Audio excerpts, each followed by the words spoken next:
Where Did the Road Go is made possible in part from our Patreons. And this month, Where Did the Road Go is sponsored by Allison Cook, Eric Hervin, and Super Inframan. If you'd like to help us out and support the show, go to wheredidtheroadgo.com. And now tonight's show. Transmission start. Welcome to Where Did the Road Go? Join us as we wander off the path and explore lost history, consciousness, the paranormal, unexplained mysteries, alternative thought, and much more. We are present on the web at wheredidtheroadgo.com. Now here is your host, Seriah.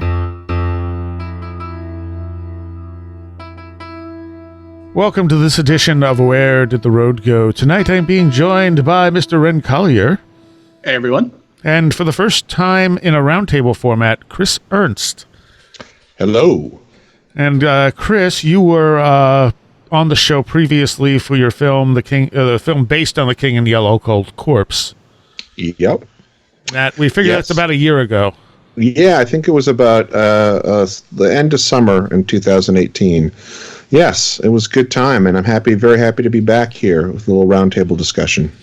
And actually, you came out to Albatwitch as well for some of the day. And I did, yeah. I unfortunately had to leave before Tim did his ghost tours. But yeah, it was great. Got to hang out with you and Tim and Gwendolyn and talk about stuff and see a little bit of some metal being played, kind of. Yeah, yeah, punk metal. Punk metal. Yeah, and it was cool. It was really cool. I hadn't been up to that area before. I live around there, but it was really, really cool. And I'll try to go back to that point up there at some point, the cliff or hill where apparently the Albatwitch live.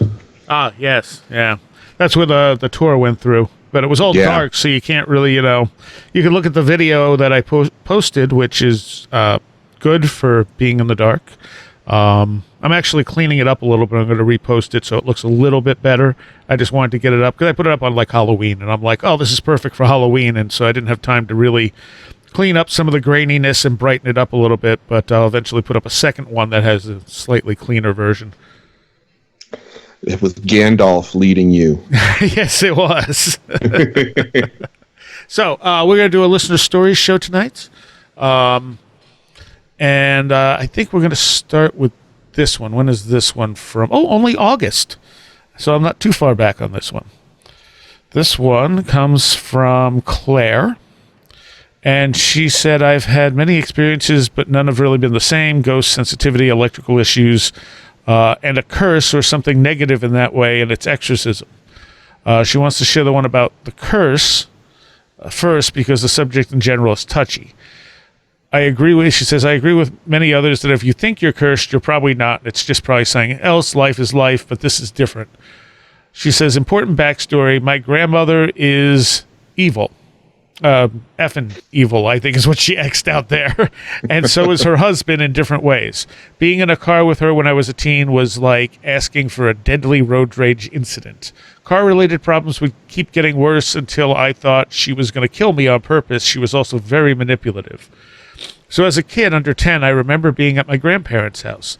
They hadn't lived there very long, and before that, they lived on a hill with a dirt road away from the main city. The important part about this house is it had a 15-foot skylight in the living room area. The three of us were out in the living room one day. They were talking, and I was zoned out as usual because I was sick as usual. Something makes a weird crashing sound above us onto the skylight. My grandmother initially screams, "What was that?" And I turn my head to the door because I hear a car speed away down the turn right past our house. We see something black, like a branch or something, on the skylight. We eventually get it down, and it's a disgusting, very large, but black and oily chicken foot. I don't know what type of foot, really, but clawed, larger than a big man's hand, and black and oily. My grandma laughs and says, "What, did someone curse us? Throw that thing away."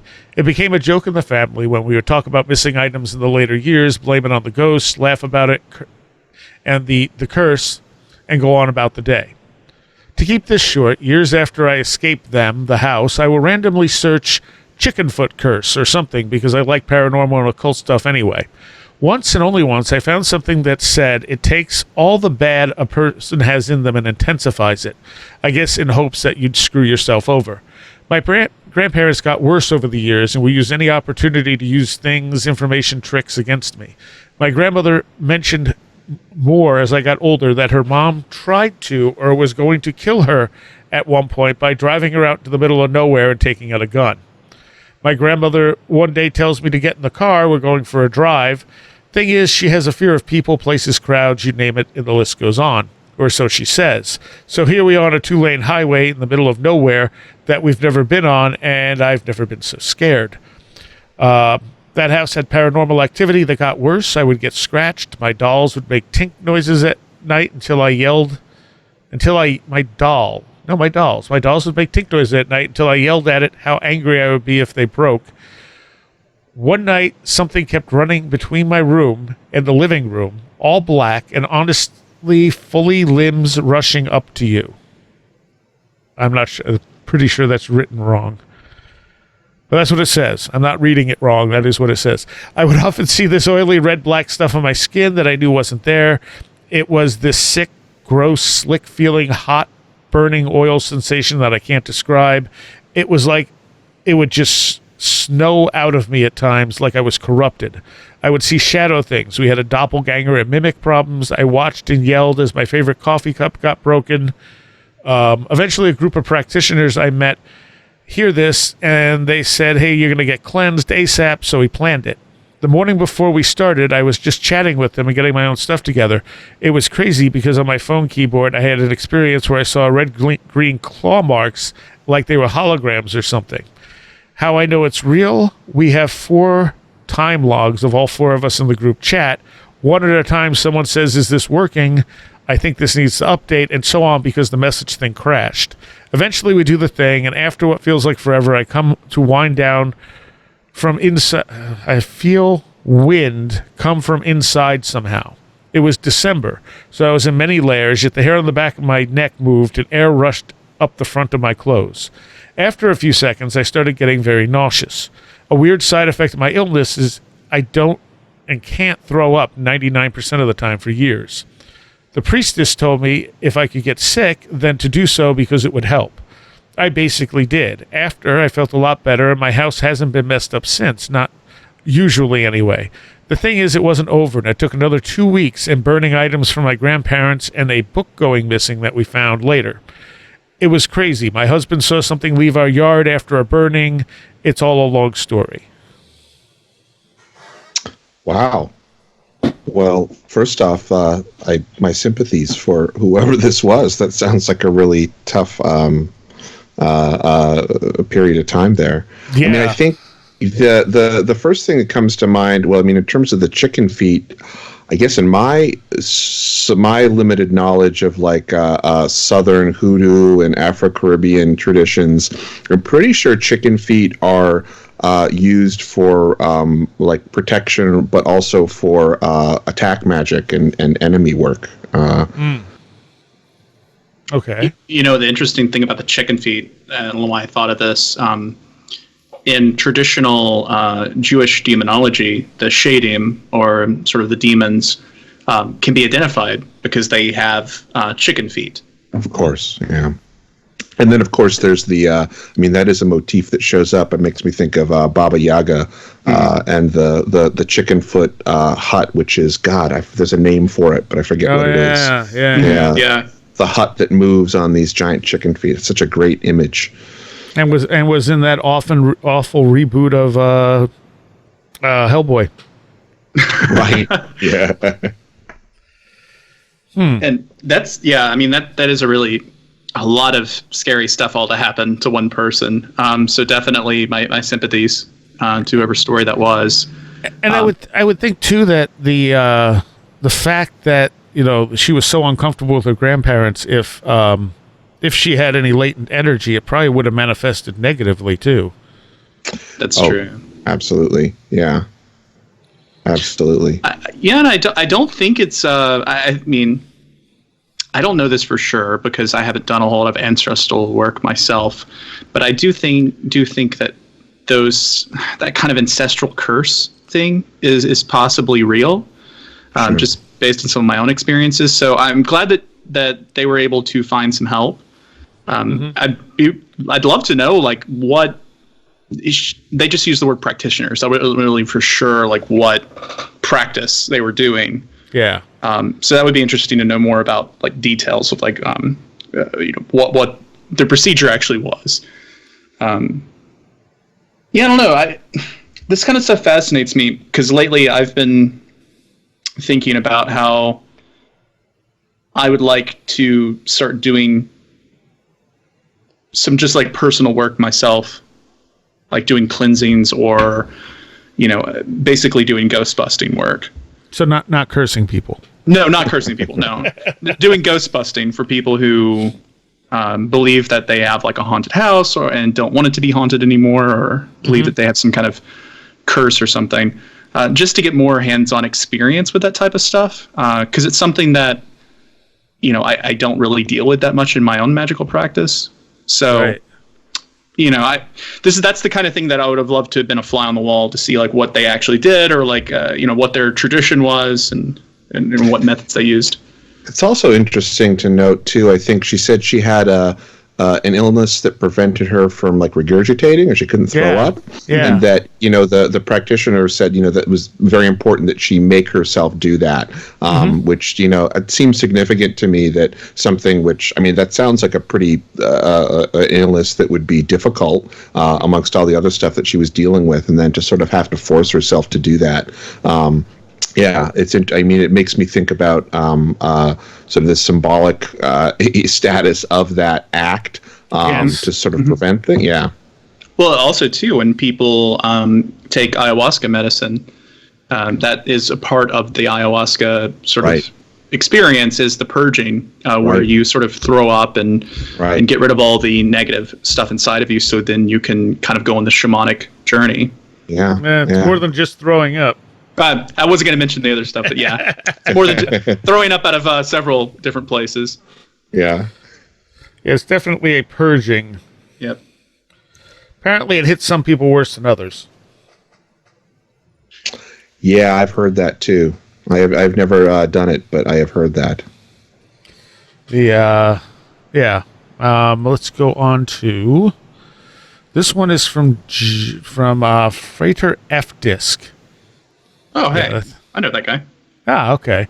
He's the one that sent us the story about the Scooby-Doo gang, that, he saw the Scooby-Doo gang, and he looked back and it was like small Native Americans, and then he looked back and they were aliens. Oh, that's amazing. Oh, yeah, I remember that story. That was wild. Yeah. That's great. That is great. Oh, that was him. Cool. Okay. Yeah, so he said since we read his first one, he figured he'd send another two. And he said, this one involves a shadowy figure with a fedora-like hat, and he always remained quiet about it after hearing stories of the Hat Man, because it had gotten so much press amongst our community that he didn't want to face the ridicule of, oh, you're just trying to ride some coattails or something like that. So he said, my earliest memories are of two separate paranormal events. These happened when I was still in the crib, so I would say I was between late 1975 and mid-1977. I remember waking up to a dark figure wearing a trench coat or cloak and a hat on its way to open my closet door, and I presume a portal out, as these things tend to do. I got a very masculine vibe from this being, as I recall. As I woke up, he stopped and turned to me. The man paused as if realizing he had been caught, and because of this, he had some task to perform. He stepped up to me and laid his hand on my chest. I don't think that I was old enough to understand that this was something I should be fearful of, or maybe I knew something that I no longer comprehend. Regardless, I did not scream for help. Some kind of transference happened. The shadowy figure then stepped away, turned to tip his hat, and exited through the closet. The second occurrence was almost the same, with the exception that it was entirely different. I awoke to several beings made of light. He doesn't say when, I guess around the same time period. I woke to several beings made of light. They were similar to the beings seen from a different energy wavelength on that Star Trek episode where Data loses his head, which I don't remember. They took me on a ride in their car, which was also apparently made of light, speaking to me the entire way. I have no idea if I talked back or even could have. They took me back to bed, and then they too laid their hands on my chest, and another transference occurred. The light beings then departed. We live in a world of dualities and within popular literature, we would normally see this kind of theme played out between two people as opposed to a single person, meaning that one person was gifted by light, the other in darkness, etc. And in this case, one person was gifted with both. I have no idea what each of the entities gave me. After my awakening to the magical world, I began to wonder if these beings were the reason behind all the synchronicities I had been through growing up and all of the luck that I had in dangerous situations while growing up, but I'm just not sure. What I do know for certain is that these are my earliest memories. I mean, to his second thing there, wondering if it has something to do with all the synchronicities that he's had through his life and weird amounts of luck. Yeah, dude, probably. Yeah. Yes, absolutely. I mean, come on, you're a magician, you know this. Yeah, this is I know this guy from Twitter, so we've had some conversations on there, and I would say I'm interested why he would assume that the first one had any sort of negative connotation. I mean, it was a a black entity, but you know, it just seems like a weird assumption that it sounded jaunty, tipping the hat. Yeah, like it didn't seem to harm him. I almost get the impression, like, here's what it makes me think of: like it was going about its business, doing whatever these things do, and it noticed, hey, that monkey can see me. I should go say hi. Like maybe it's one of those things where it's like, when they notice certain people who may have some sort of natural talent, who can notice them, they tend to engage.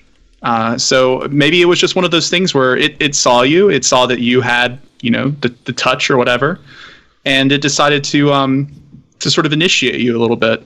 And then there were some other beings that came along, and they did sort of a similar initiation with you. I mean, these sound like pretty similar narratives, but I don't know. I'm curious why you would ascribe light and dark to them. Is it like just based on the physical appearance? But Lucifer was a being of light, so right. And I've had that sort of theme of duality go through most of the stuff I've been involved with too. Like, it seems very important to understand balance, and I think that's just kind of a universal thing with life. Yeah. Well, it's something we see reflected. Yeah, and it's something that I think we're really off on in our culture at the moment, is some kind of balance, because people are so to one side or the other, and they don't, you need that sort of that ability to be somewhere in the middle and see both sides, or you don't really go anywhere. Not just that. Think about the union of opposites and how important that is in magical practice and in just daily life, like being able to take two opposing things and synthesize them, do sort of the dialectic, baby, like put those two different things together and come up with something that is a synthesis of them both. Not even necessarily in the middle, but a new thing entirely. Right. Sure. Right. And then that's the Taoism, which one, I think is sort of fundamentally a magical practice that, people can go out there and be a Taoist and you really are a magician in many ways. That's really the in my, I think, limited understanding of it, is the idea of balance is the core of that, or the idea of being able to understand and affect balance or harmony and the ways in which that plays. And it's not hard. I mean, that balance is not just having things always be balanced, but what happens when you tip something to one side or the other, and what ways you can affect that change. I mean, that's really kind of, from a philosophical standpoint, or even a sort of core spiritual point, particularly I think in many kind of Eastern spiritualities, or quote unquote Eastern spiritualities, is this the idea of the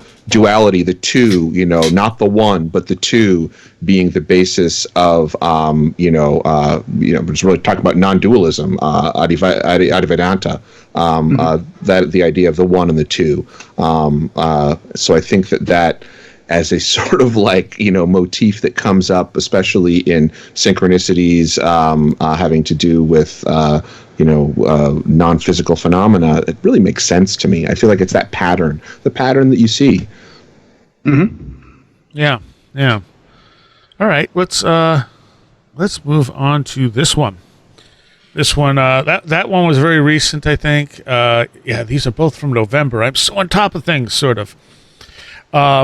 Okay, so says, my name is Andrew, and I live in southern Ohio along the banks of the Ohio River. My story involves seeing something on my morning work commute for the past couple of months. To give a bit of backstory, my normal morning routine is to wake up between 5 and 7 a.m. That's horrible. Shower, get ready, and then take a 10-minute drive to work across the Ohio River into in eastern Kentucky. I work in an office building that's situated on top of a hill in a mostly wooded area. In front of the office building is a row of trees that run parallel with the road. My first instance of seeing something strange happened in early September. I had to arrive to work early to meet some contractors that were going to work on the building. It was around 5:30 a.m. and it was still dark out. As I was driving up the hill, I was looking at the trees in front of the building and noticed a black silhouette of a man leaning up against a tree. I thought to myself that this was strange that somebody was out this early and that the nearest residence was probably half a mile away. When I pulled into the parking lot, I looked over again at the area and saw that no one was to be found. So over the next few days, when I went to work, I drove up the hill, and I would look at the same area to see if I could see the shadow or silhouette. I didn't see anything for about a week. Then one morning, around 10 days after the initial encounter, I saw the same figure in the same spot, leaning against the same tree. This would go on for a few months. I would randomly see the shape on some mornings on my commute until a week ago. I was performing my normal routine. I was headed to work while it was still dark out. As I came to the top of the hill, I was looking in the area of the figure, but instead of a shadow, I saw a coyote in the spot next to the tree. Its eyes followed my truck until I turned into the parking lot, and then it darted across the road and out of sight. When I saw the coyote, I got this random thought in my head that basically boiled down to, if you're going to look for me, then I'm going to look for you. I'm aware of the folklore that can describe the coyote as a trickster. I would love to hear what you and your guests thoughts about my encounters. As the middle of November 2019, I have not had any more sightings. Side note, I know that the building is in a wooded area, and I have encountered deer, raccoons, rabbit, foxes, and other animals, but in the 5 years I've worked at this location, I've never seen a coyote. I just want to say right off the bat, that weird sort of thought that you got in your head, that almost seems like it didn't come from you, that's exactly how spirits communicate during rituals. Yep, absolutely. Yeah. So, like, I would say that was probably something talking to you. It's probably that thing saying, hey, I'm here. I know you can see me. Yep. But why? Something, I mean, so much of this stuff, I feel like just wants engagement. It wants someone to notice it, and it wants something to engage with it. I don't know what they get out of it, but they love engaging with people. Did he say this was near the Ohio River too? Makes me think. I don't know. The Ohio River is, I mean, beyond the whole Mothman thing. I feel like the Ohio River is, it's in North America. It's kind of it is a power point of some sort. Yeah. There's a lot of stuff along that river. Yeah. Weirdness wise.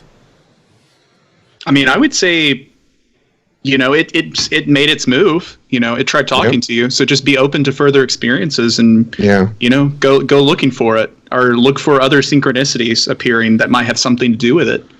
Yeah, maybe it was there to open a door of communication. Yeah. Exactly. All right. So this one is from Vanessa. And she says, you may or may not remember, but about a year ago on the show, you mentioned having done a kind of ritual where you tried to walk into a parallel reality. I did a few of those years and years ago and was never totally sure whether they worked or not. Sometimes things seem different, but, sometimes things just change too. So it's kind of hard to say, like, did stuff just change or am I, somewhere slightly different?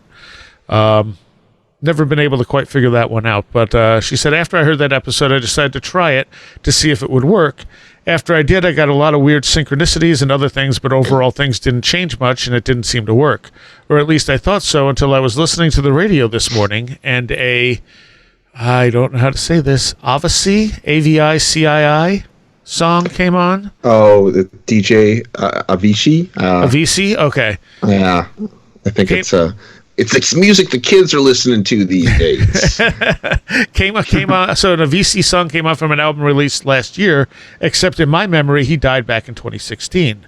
I have a very specific memory of getting way too drunk at the local gay bar where I lived back in 2016, shortly after coming out, because a VC had come out and then committed suicide because of how his family had treated him. And I was going through a lot of the same stuff from my family. He was my favorite EDM artist at the time, and it really messed me up hearing about that. The local gay bar had a little shrine thing with a little neon sign. They had advertised his recent tour, which had been cut short, and that they attached the message to of the effect, people should be accepted for who they are, taped to it. I remember drinking way too many Starburst mixed drinks, so names because it tastes like candy, because they had a special that day, and I was depressed, and I really liked how they tasted, and I ended up driving home a little too buzzed, despite making a big point of eating a bunch of pizza and drinking a bunch of soda to try and sober up, which was what led me to being very, very careful to monitor my alcohol intake every time I've been to a bar since, and I've never mixed drinks anymore, only things that I know how much alcohol is in. And I never drink at a bar if I'm depressed anymore either. It's way too easy to fall into that hole. Except apparently none of that happened, and he died last year, and there's no record of him ever coming out that I can find. What even is reality? This is really messing with me now. Well, you learn a very valuable lesson that my girlfriend says, you never mix the grain in the grape. So Right. Yeah. you'll be fine if you don't do that. It looks like you learned that, though. But as far as the alternate reality stuff goes, I'm just at a point now where I think that I think maybe like Seriah, like there's a way to do it manually, I guess, or do it purposefully. But I also think that people just sometimes randomly end up in alternate timelines because there are too many stories that I've heard that are similar to Vanessa's. I've had a couple of them in my life where, like, I have a very, very clear memory of how Johnny Cash died, in which he died in a car wreck, or rather, from complications after he had a car accident. I remember seeing it on like MTV News on a TV in my university cafeteria. I remember talking to people about it. Apparently, that's not how it happened. It's a totally different story. And even recently, there was an instance where my girlfriend had applied for this job, teaching job, and the job went to another person. She mentioned that person again the other night, and her last name was Collier, like mine. And I was like, wait, I don't remember her last name being Collier when you initially told me this, because that would have stood out to me. It's not a super common last name. I hardly ever meet other Colliers. So I probably would have remembered it if she'd told me that name initially. Mm-hmm. But I couldn't remember the name that she told me last year when it happened. So maybe just faulty memory. But it's still... or even so, like, there's like little things. Like she had this like little humidifier unit that we run in the winter because of how dry the air gets. And I remember her having this humidifier that we bought at Walgreens that sort of had this like clear top. It was like this little contraption. But this one's this weird Art Deco looking thing with a spout on the top and stuff. And I'm like, I have never seen that before.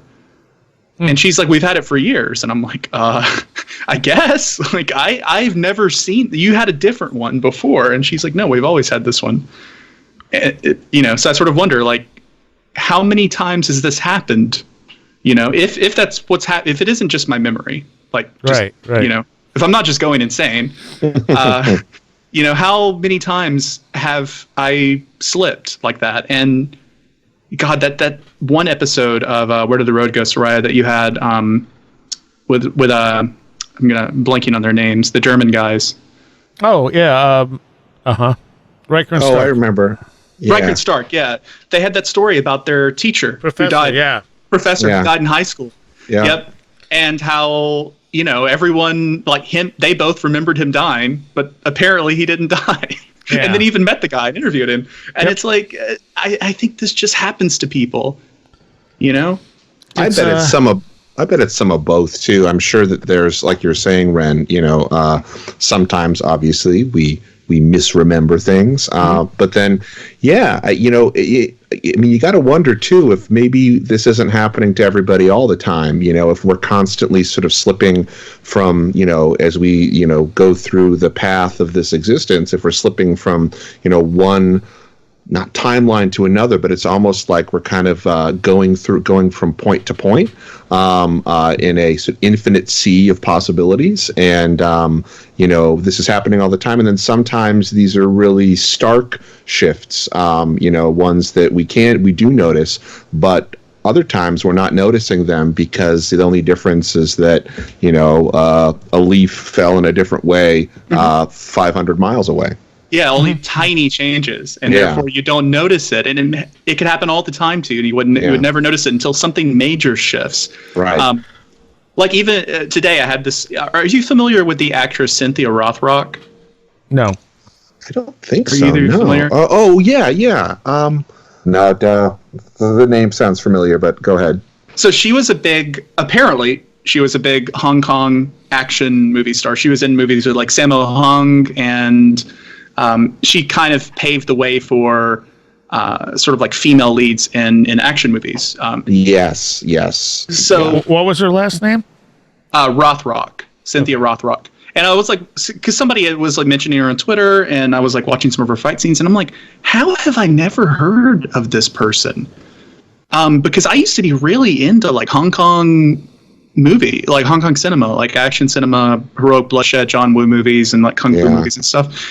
And I have never come across any of her movies. And it could just be that's just pure coincidence. Maybe I've just never come across any of her movies. But it's just odd to me that I have this, like, she's apparently famous and I've never heard of her, even though I spent like most of my 20s just watching tons of Hong Kong action movies. It seems like a weird coincidence that I never noticed her. Yeah, I remember her only because of I think an 80s movie called China O'Brien. But that's the only. I didn't know that she actually did more than that. It was kind of it was a martial arts action film, but it was sort of an exploitation type piece either. But then Ren, of course, the previous places you came from, she did not exist. Whereas in mine, she did. Yeah, it's so weird. I also think it's entirely possible that we affect things backwards too. Oh, so right. It may be that we're literally changing the past at times, and some of us remember and some of us don't. Time goes both ways. Yeah. I mean, we're perceiving it in a particular order, but that doesn't mean that's how it works. I mean, anybody who's curious about experimental evidence of that in a laboratory setting should go read up on the quantum eraser sort of experiment. I think we talked about that in one of the news shows, if I'm not mistaken. Yep. It's that movie was China O'Brien. It came out in 1990. Yep. See, I never heard of it, but I mean, it could just be completely normal because so many of these things it's like impossible to verify. Yeah. Well, right. Could just be that I just never came across any of her movies, but it seems so odd. So many other people seem to know about her, and she seems to be really famous, and it's just odd that I've never heard of her until today. Yeah, that is. The Moonraker one had me a little boggled. Right. What is that So Jaws dies or whatever? No. At Jaws, at the end of the movie, he sees this younger girl, whatever, and she smiles at him and has braces, and then they kind of like connect because they both have metal teeth. But the version that exists now, she doesn't have braces, and who was it? It was my very first guest, and I can't remember his name, Jim Eldritch, had said, it doesn't make any sense that she doesn't have braces. Like everyone remembers her having braces. That makes sense. Hey, they both have metal, metal in their mouth. Yeah. But without the braces, I remember that. Yeah. Without the braces, I completely remember that. Yeah. So what is that? Yeah. There's apparently a whole subset of people who think that a 666 cold medicine is a Mandela effect thing, that it never existed, which is weird for me because there's these things that I remember differently, but 666 cold medicine is a thing I actually remember from my childhood. I've never heard of that. Yeah, me neither. So this one, there might actually be an explanation to this because I think it was only really sold in the southern U.S. Okay. But there was Like, yeah, I mean, it was a weird cold medicine because, yeah, it was something to do with the formula is the reason it was called 666. But it has, like, the packaging has this enormous 666 on it. You would think the South would be where that wouldn't go over well. I know, right? Right. It's so strange. And I mean, that's the only reason I remember it being sold in stores when I was a kid. But yeah, apparently there's a whole group of people who are like, this never existed and is a Mandela effect thing. Wow. All right. Well, let's move on to this one, which is only 3 years old. So this is from, let's see if he gives his name, Matt. And he is from Australia. And he says he's one of those people who's had a lot of weird things happen to him over the course of his life to the point where it's almost normal. There are a couple that stand out, though, and that's what he's sharing with us. So, he says, the very first incident, one of my very first memories, in fact, oh, there's that again, happened when I was 4 or 5 years old. Apparently, this is an unconscious theme on my part. This would have been around the late 70s, around the same time period as the other story. Huh. While on picnic with my parents and a couple of their friends in the Adelaide Botanic Gardens in South Australia, I remember wandering off while we were all walking through the gardens. No one seemed to notice I was gone, and I found myself behind a hedge, and I've looked at the maps of the area, and it's gone now, built over with a tourist center. I came across a small metal dome, about 4 or 5 feet high, maybe twice as wide. On the side facing me was a small wooden door. Just the right height for a small child to fit through, and just the right height for me. I opened the door and I poked my head in. The inside seemed bigger than the outside, and the floor and walls were covered in or made from leaves. Even though the outside looked solid, the interior was lit by the sunlight peering through the leaves, and they were autumn colors, and it gave the room a golden glow. In the middle of the room was a large black pot, like a witch's cauldron, and standing over it was a thin humanoid figure. It was also made entirely of the same dead autumn-colored leaves. It had its back to me, and it was peering into the pot. It noticed my presence and stood up and turned around. That's when I saw it had no face. It was just another mass of leaves. I felt no fear, just curiosity. Maybe I was too young to realize how bizarre the whole situation was, and just took it as something new and different. The being walked over to me and bent down so it was at eye level with me. It didn't say anything, but I got the strong feeling that I was interrupting something and it wanted me to leave it alone and go bother someone else. Then it closed the door in my face. Somewhat surprised and bewildered by the abruptness of the encounter, I left to find my family, which I did without any trouble. Parts of the memory are vague, but I remember finding them not far from where I left them, and they made no mention of my disappearance. As far as I recall, the rest of the day was normal. Looking back, the being reminds me of the Green Man. So congratulations on not getting missing 411. Yeah. So good on you. Yeah. Well, my friend, you met a spirit, I think. Yeah. That's what it sounds like. Yeah, really. What's so funny about that narrative is that in like, this is totally up Josh's wheelhouse, but I know, right? Right. Too bad he's not here now. So like a lot of those narratives, that sort of entering into fairy kind of narrative, you're usually abducted or they try to keep you there. So it's really kind of interesting and cuts against the grain a bit that it was sort of annoyed that you were there and kind of made you leave. Yeah. I like that bit a lot. It's a great image. I kind of love it. It's like a TARDIS. It's like a little fake TARDIS. Yeah. Bigger on the inside. A pagan TARDIS. Pagan TARDIS. And we had talked one of the previous listener story shows about that age, up to the age of 6, a lot of people have encounters. Oh, yeah. And someone had commented, in regard to the issue of stories from around the age of 6, I would direct you to Dr. Bruce Lipton, who explains the child's state of mind up to age 7. There's a video on YouTube talking about him on, it says Higher Chats. I'm thinking it's Higher Side Chats. Basically, a child's brain or consciousness up to age 7 is in a state of theta. Theta is also hypnosis, imagination, etc. The relevance is that consciousness as a brain function expressed as alpha EEG activity does not really kick in till about the age of 7. I'd recommend anyone listen to that video to explain it better. It could be the reason for so many of these stories in that age range, which would make sense. I mean, if you're in a slightly altered state of consciousness, you're interacting with this stuff differently than you would once you're in a more normal, general consensus reality. Yeah, that's really interesting. I mean, the whole 7, beyond the sort of symbology, I think, of 7 as a number that you see appearing, as an esoteric number, occult number, spiritual number. Both from the brain chemistry side of things, the fact that there is that stark difference, and then I've heard, and I don't know if this is something that's in general. Maybe Wren, you can speak to this within magical practice. Of not performing ceremonial magic or more sort of in-depth spirit communication with a child under 7. I know that's something at least that I've heard Josephine McCarthy say a couple of times. And I wonder if there is, both some non-physical and physical, something going on there. If you want a really simple way to understand the statement about how the brain sort of perceives things differently to that age, just think about when you were a kid, and assuming everyone had normal childhoods, kids, you played pretend a lot. Mm-hmm. Yeah. And just think about how real you could make things seem to yourself.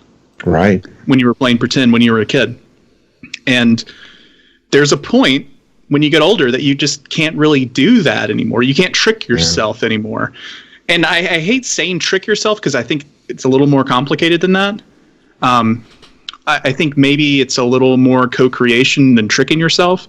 Yeah. But just the ability to visualize and exist in sort of an imaginal state is much, much easier. And it takes relearning that when you get older and you start trying to do things like magic.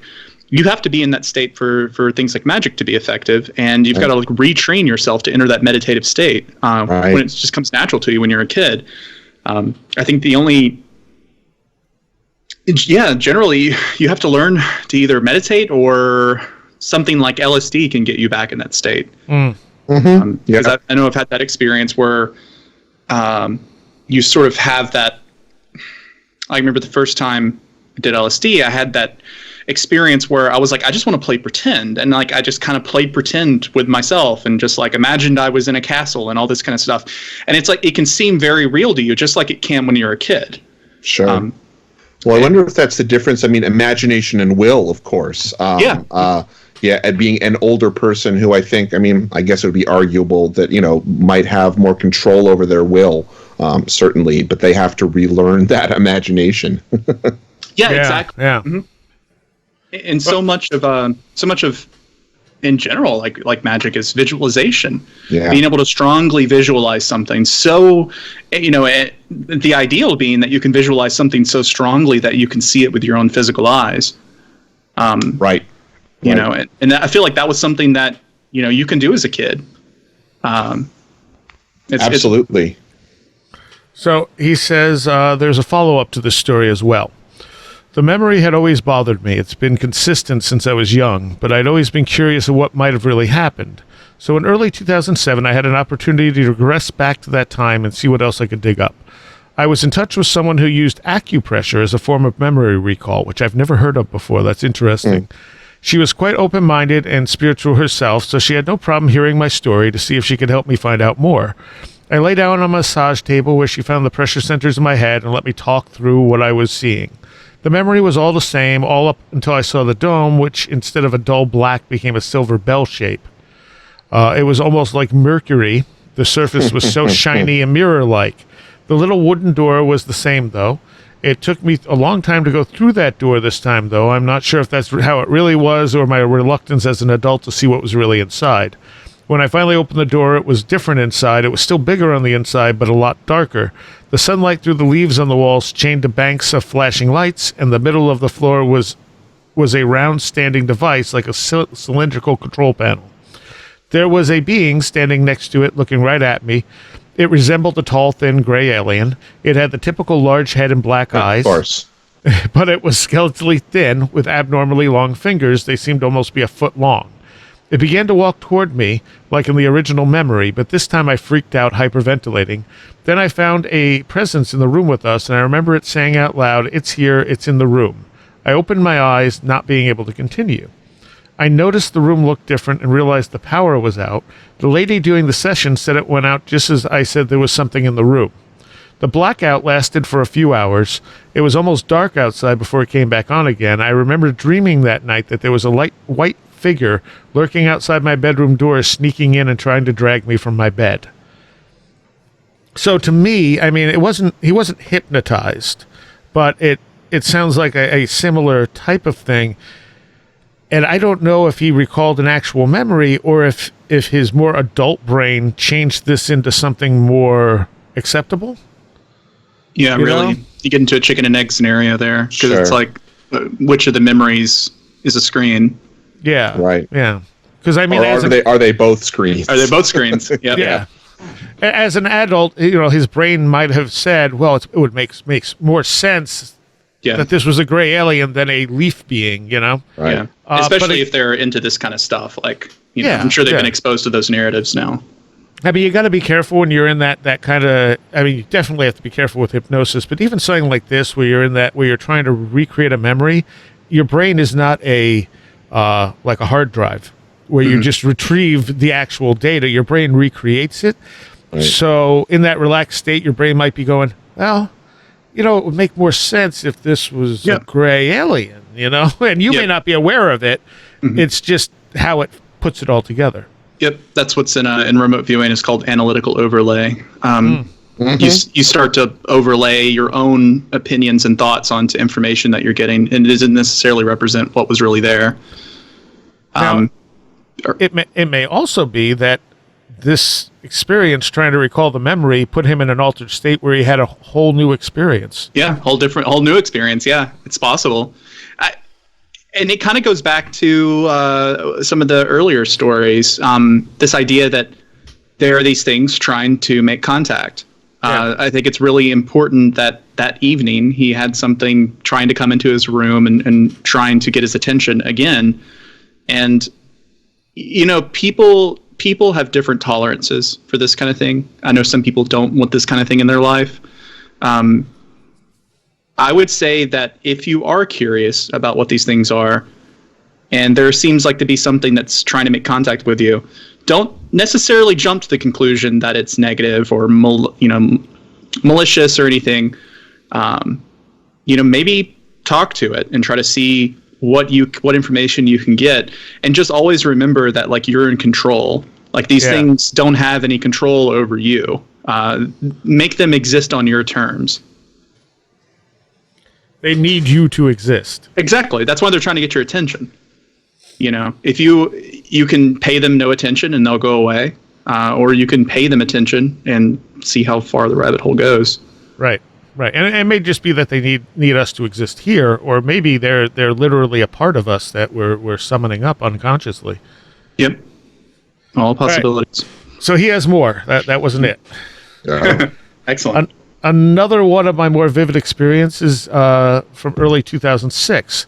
One night, after going to bed like normal, I woke up on the couch. It was still dark, and it must have been early morning.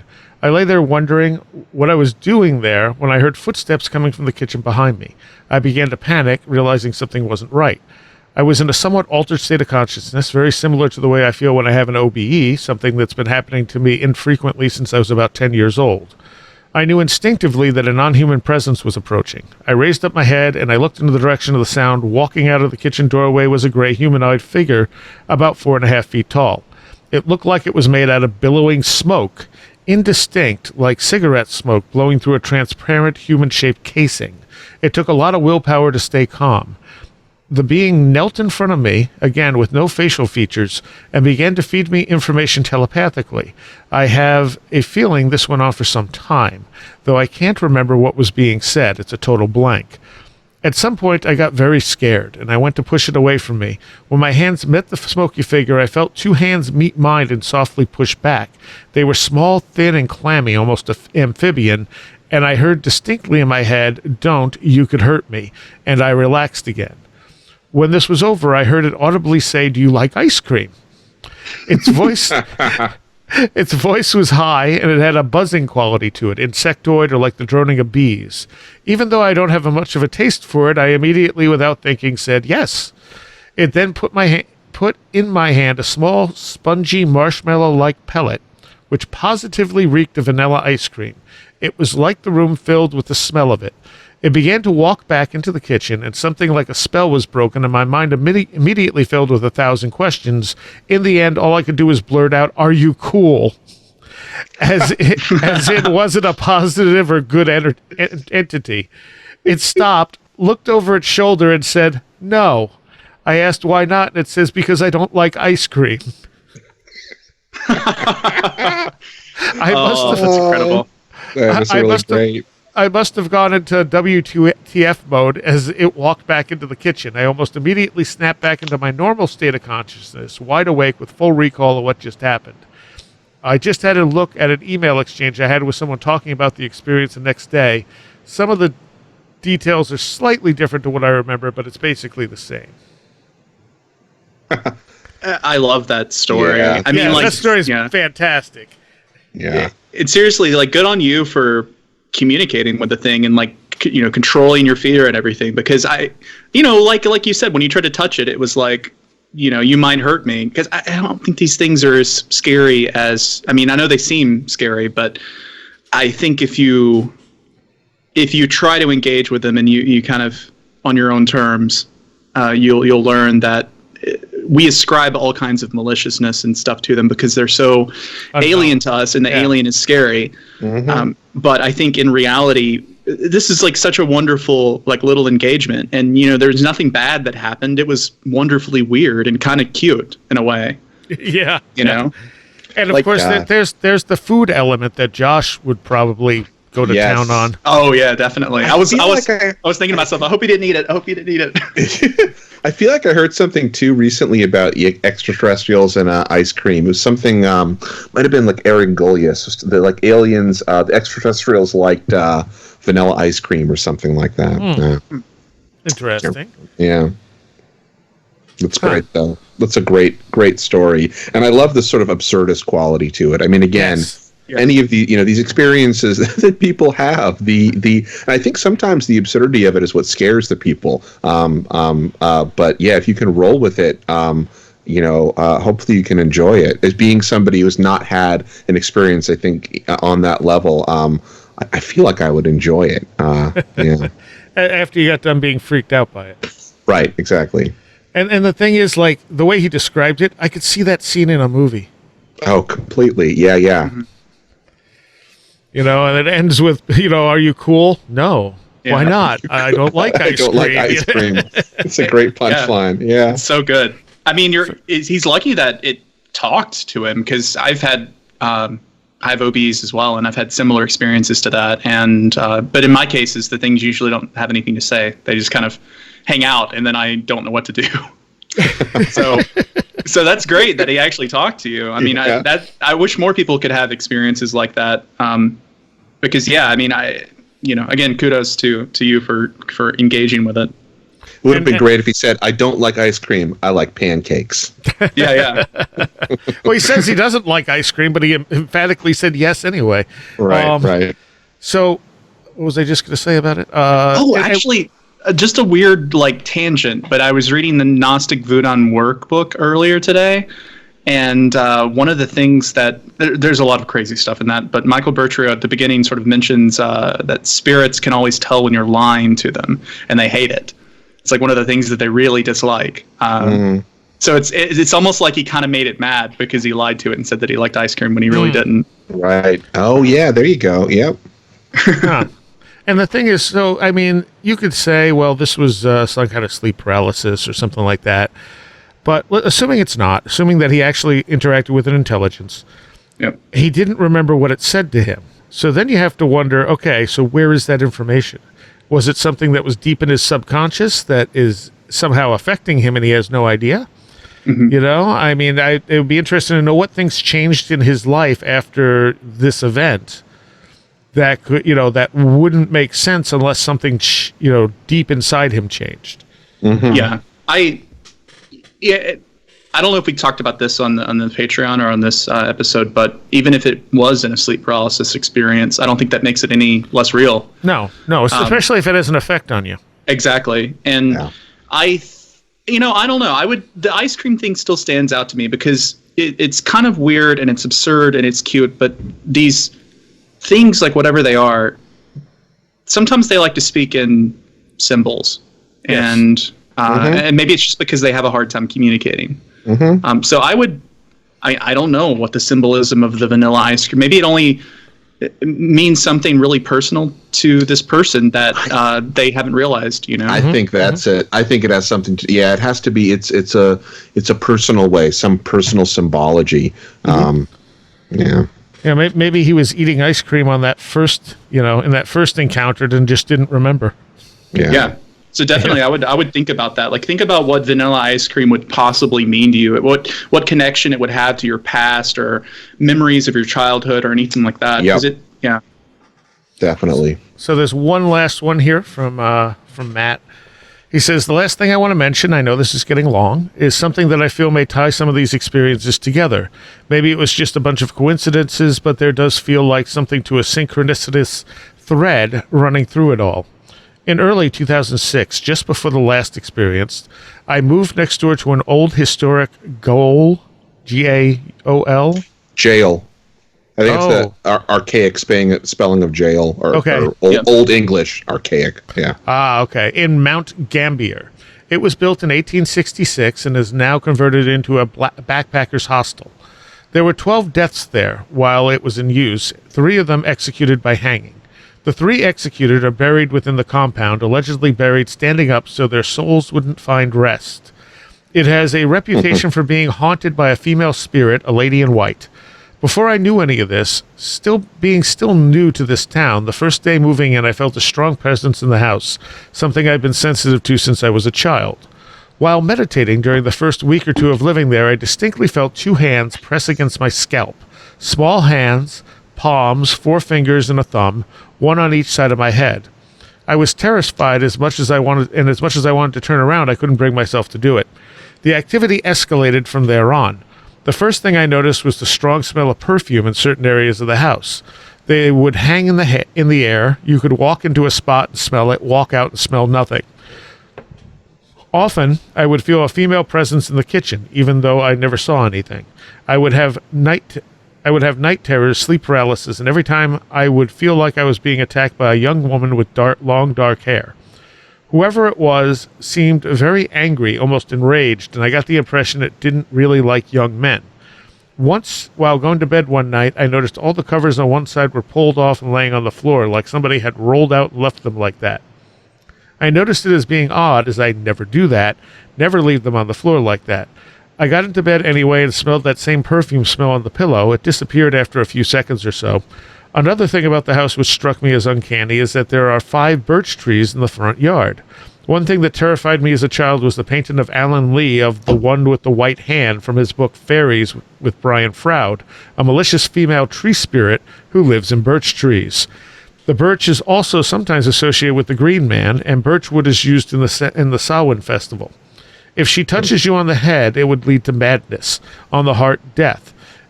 It does make me wonder if there's a connection between the paranormal activity here soaring after feeling the hands on my head. There's been a lot more than what I've written down here, but it would get ridiculously long to tell in all in one email. And he says, fun fact about the Mount Gambier jail. The executioner that hung the 3 men here was so racked by guilt by his profession that he took his own life, and is now supposed to be the ghost haunting the Adelaide Gaol, where he also carried out hangings. Yeah. Mm-hmm. I guess for me at least, I would think that would probably be a spirit of somebody that was that had some sort of violent death. It seems to me the way in which it was interacting with him, especially if it's near a jail and if there was some, this is in Australia. I don't know how. What the particular area it was said near Adelaide. I mean, it was kind of the Wild West there for a long time, and I'm sure that there were many women that were, killed in very violent and horrible ways.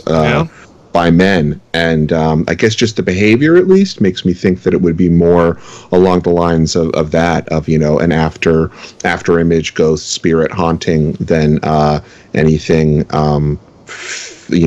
fey, otherworldly being. If one wants to make a delineation between those two, anyway. I mean, who knows? It could be a little of both. I mean, Yeah.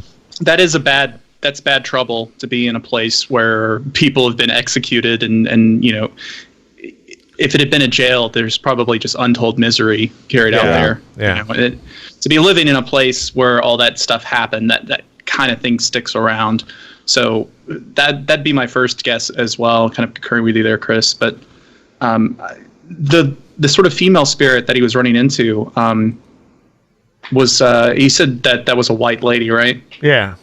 But So, I don't know if he ever saw a white lady. I think there was rumors of the white lady being seen. Oh. So you know what the birch tree is referred to as, right? What? The White Lady of the Woods. Yeah. Oh, okay. That makes sense. Yeah. Yeah. So the 5 birch trees there is Sure. it's narratively significant. Yeah. He says it has a reputation for being haunted by a female spirit, a lady in white. Oh, there you go. But I wonder I don't think he actually saw a lady in white.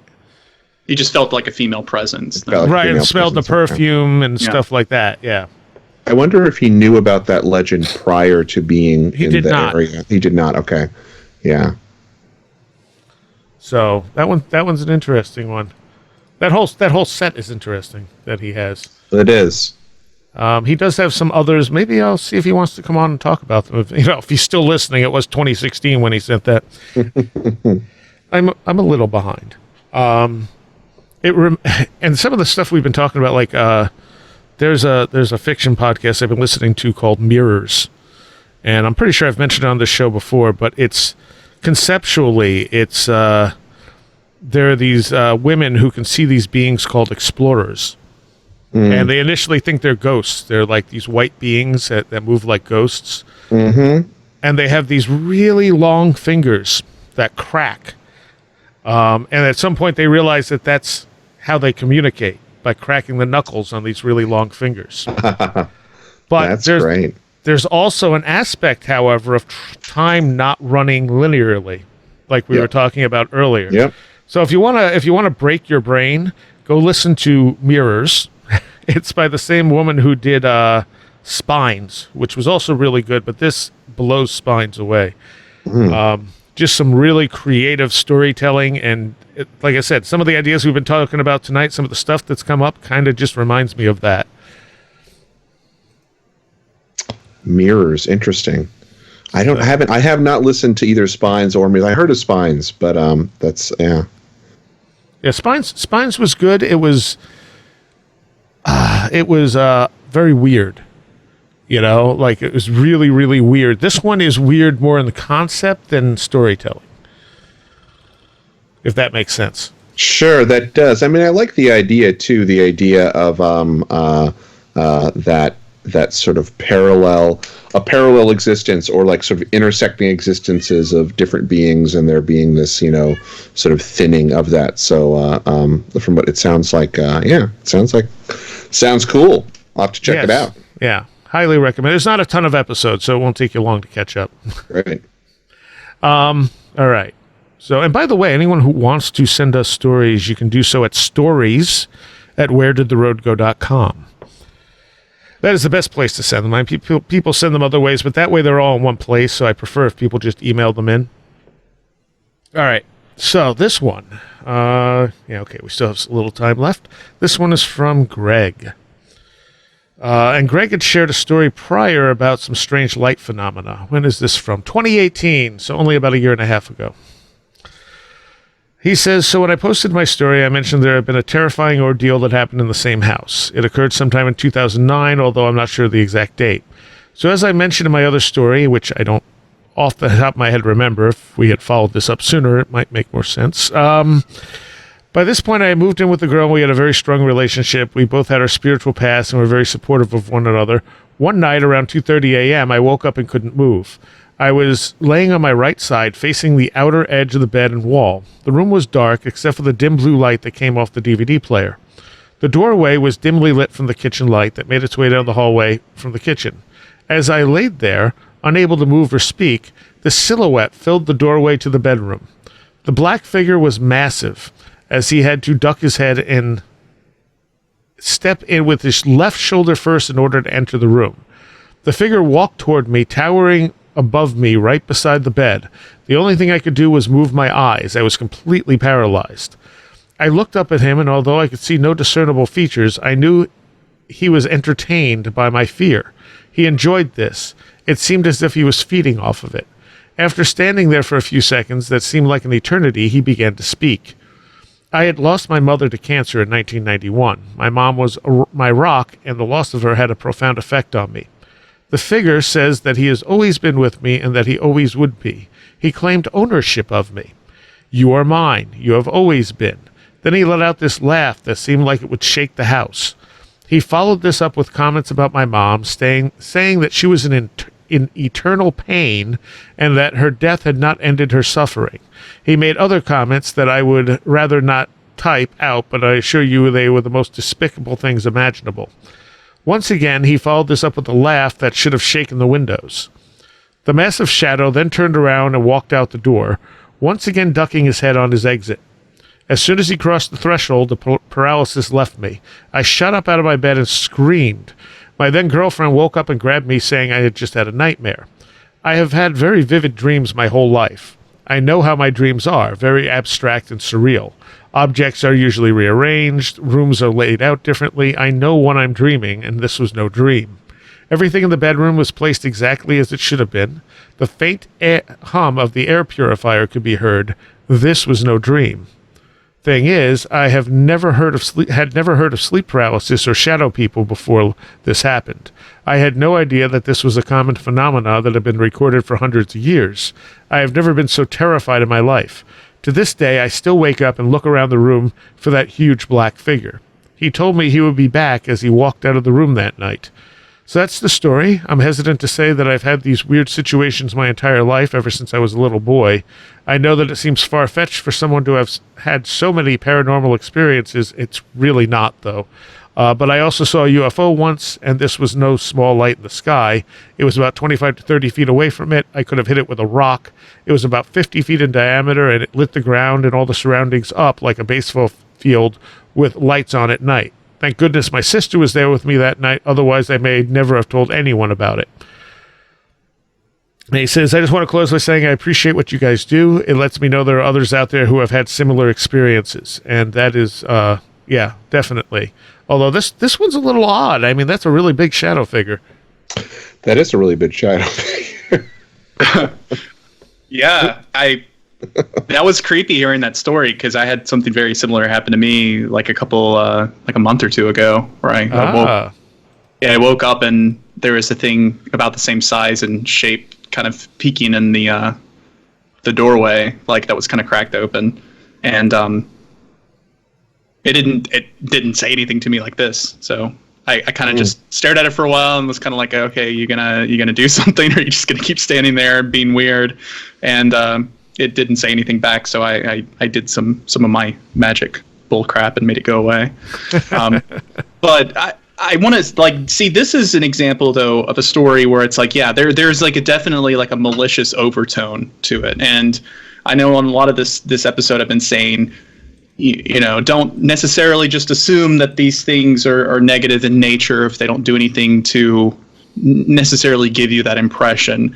But in this case, it's a good example of, yeah, sometimes there are things out there that do just want to mess with you. Yeah. And again, people have different tolerances for this sort of thing, engaging with it. But I just want to encourage anyone who's in a situation like this with one of these things, like, don't let them push you around.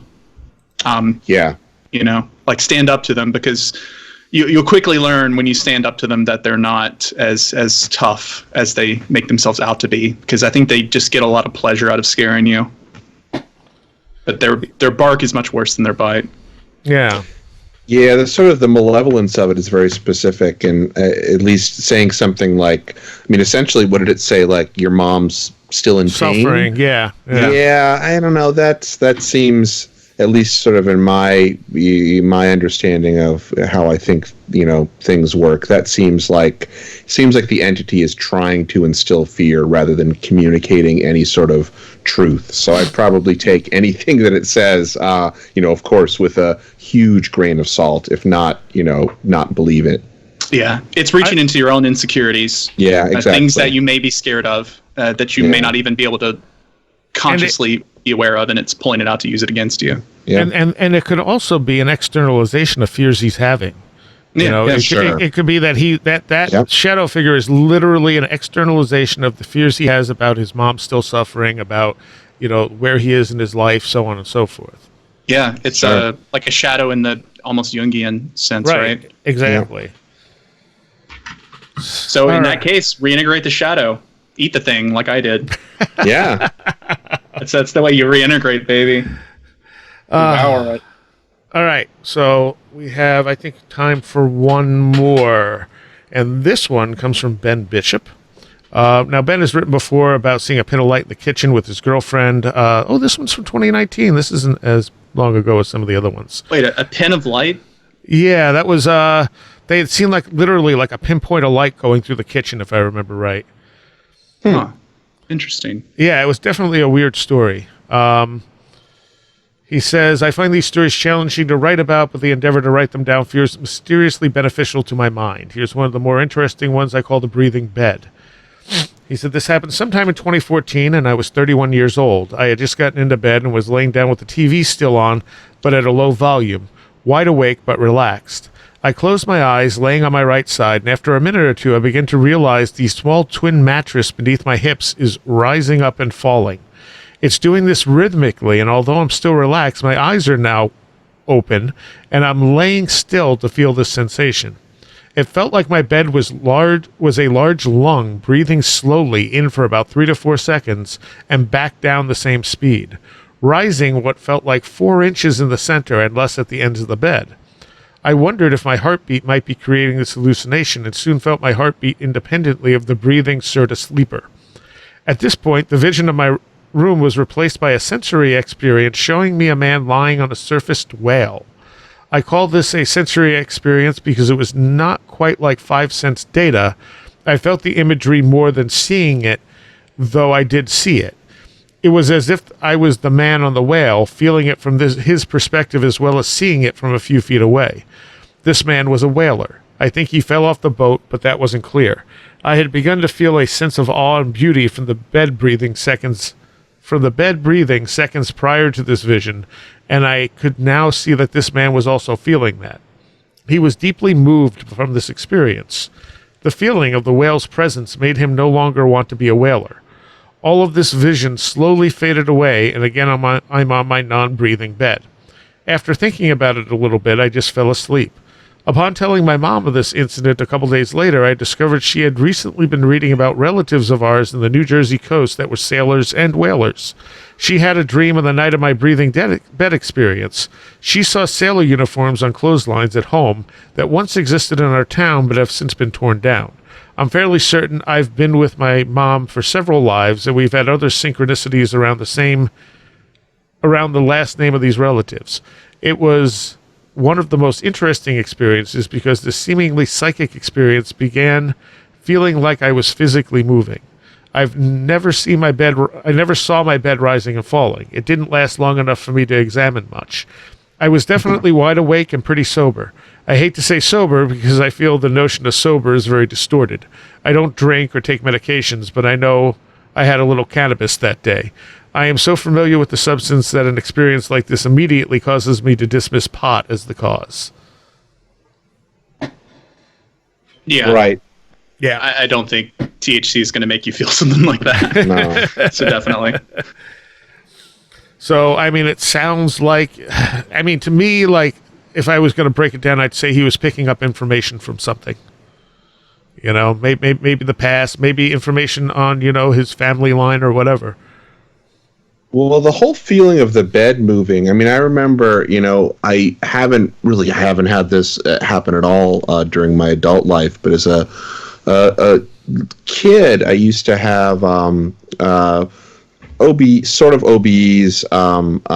that would usually start or there are a couple of times I remember specifically having what I would consider an OBE, where the bed did feel like it started to rotate and move. I mean,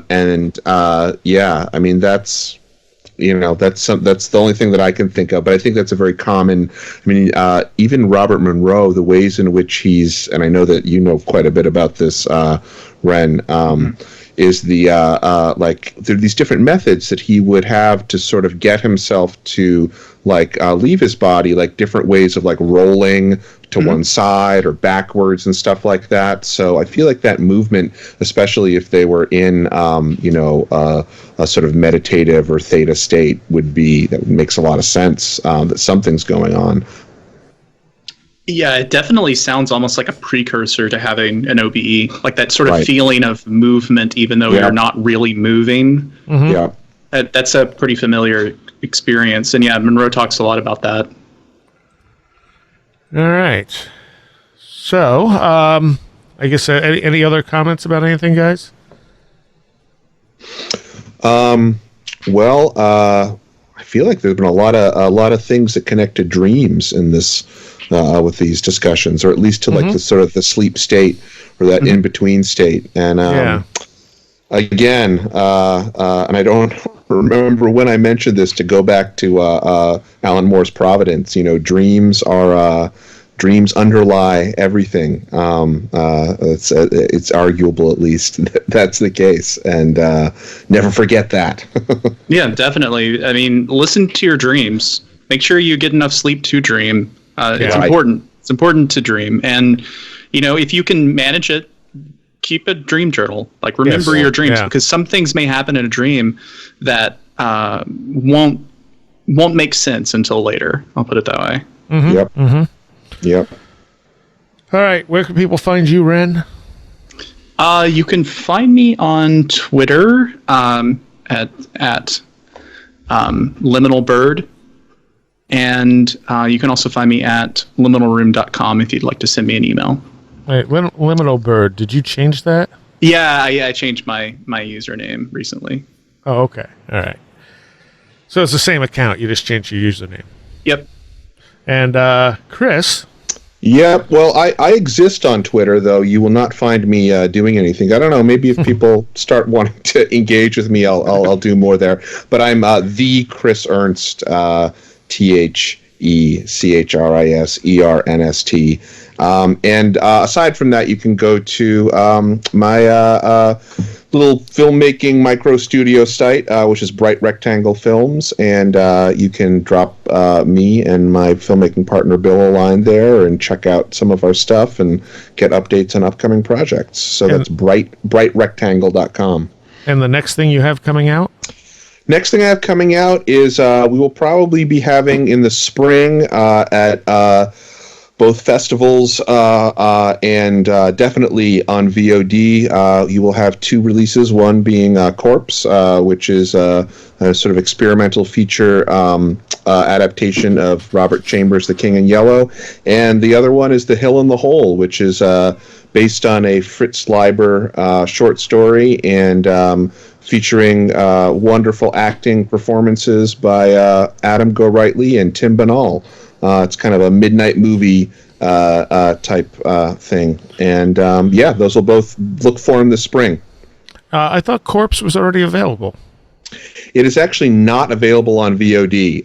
It will be, nobody's been able to see it yet. But there's a few people did it. It premiered at the H.P. Lovecraft Film Festival last year. And so some people got to see it, and that was great. But we've been waiting and doing some stuff, but it'll be on VOD this spring. All right. Awesome. Thank you both. Yeah, Thanks everyone. Yep.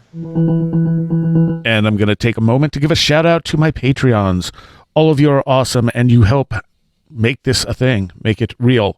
And for those of you pledging $10 or more, special shout out to Allison Cook, Eric Hervin, Super Inframan, Tim, Rob Drummond, Alex Whitcomb, Nadine, Damian Tallman, Edu Kamahort, Elliot Keegan, Janet Bunderson, 36 Dingo, Maria, Nate Seriah, Jennifer Campbell, American Rambler, Kevin, John Rutledge Foster, Eric Citron, Andy McNamara, Sasha Jorg, Matthias Sunby, Christopher Vaughn, Riker and Stark, Sean Cosgrove, Jose A., Roger Gonzalez, Craig Cisternos, Ray Benedetto, Lindsey Jackson K., Alfred Tuttle, Kevin Schreck, Patricia Giaquinta, William Lovelace, Mark Brady, Chris is a hot dog a sandwich, and Carla Mahoney. I thank you all so very much. All right, I hope you enjoyed that edition of Listener Stories. If you have any stories you'd like us to talk about, or if you want to come on and talk about one of your experiences yourself, you can contact me at stories@wheredidtheroadgo.com. There is a Patreon extra segment we did along with Josh Cutchin. I'll be putting that up later in the week. And we'll see you next time. You have been listening to Where Did the Road Go? This show is made possible in part from our Patreons, and we thank you and everyone listening for helping us continue this exploration of the strange. You can always find everything Where Did the Road Go related at www.wheredidtheroadgo.com. And thank you so much for your support.